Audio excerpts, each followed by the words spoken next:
पुराने दौर के प्रसिद्ध अभिनेता एवं चरित्र कलाकार रजा मुराद एक दिन के दौरे एक निजी विश्वविद्यालय में हमीरपुर पहुंचे।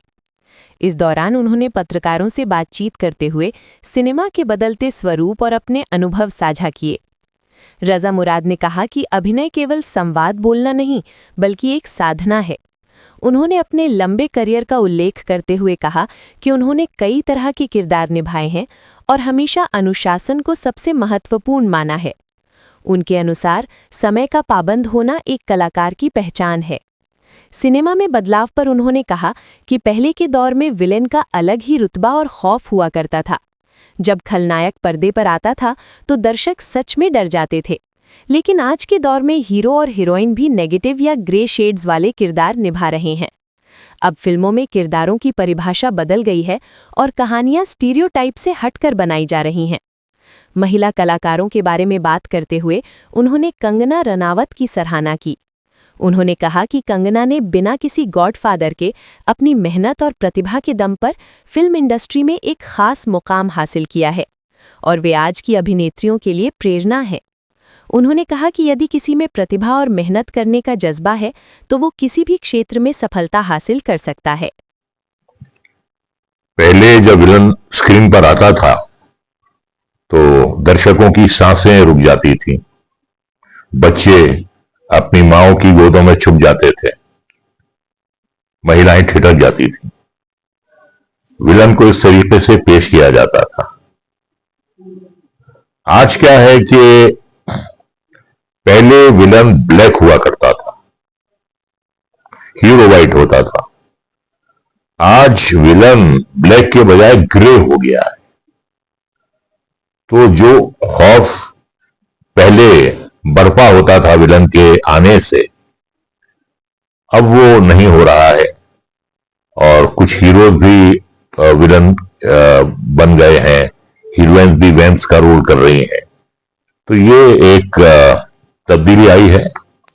अब ये तब्दीली सही है या गलत है इसका फैसला तो जनता करेगी, लेकिन जो आपने सवाल किया मैं बिल्कुल उससे सहमत हूं कि जो पहले विलन के आने से एक हंगामा बरपा हो जाता था, आज नहीं है। वो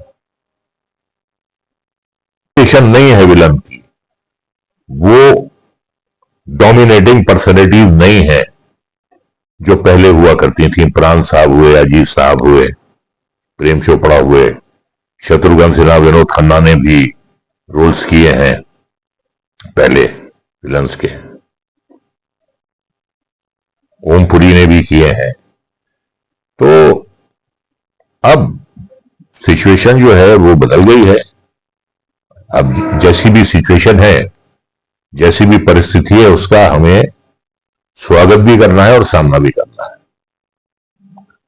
आपने कंगना जी का जिक्र किया, वो बिना किसी रिकमेंडेशन के आई थी।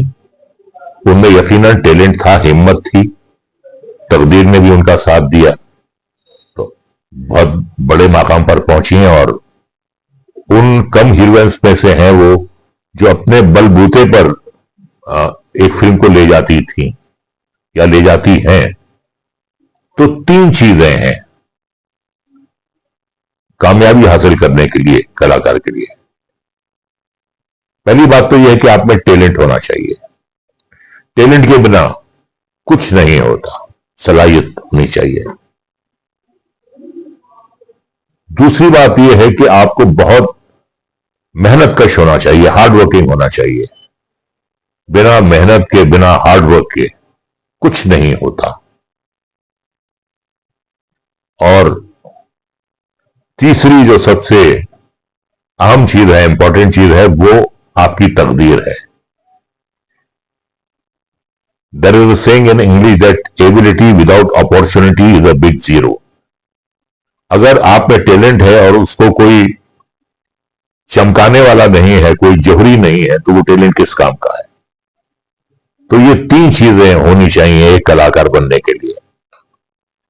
फिर अगर ये तीन चीजें, देखिए लक इंसान के इख्तियार में नहीं है, वो ऊपर वाला जब मेहरबान होता है, उसका हाथ सर पर होता है, तो इंसान के दरवाजे पर तकदीर आकर दस्तक देती है। टैलेंट एक कुदरती चीज है, उसे पैदा नहीं किया जा सकता। जैसे मेरा ताल्लुक FTII पुणे से है, मैं वहां का प्रोडक्ट हूं।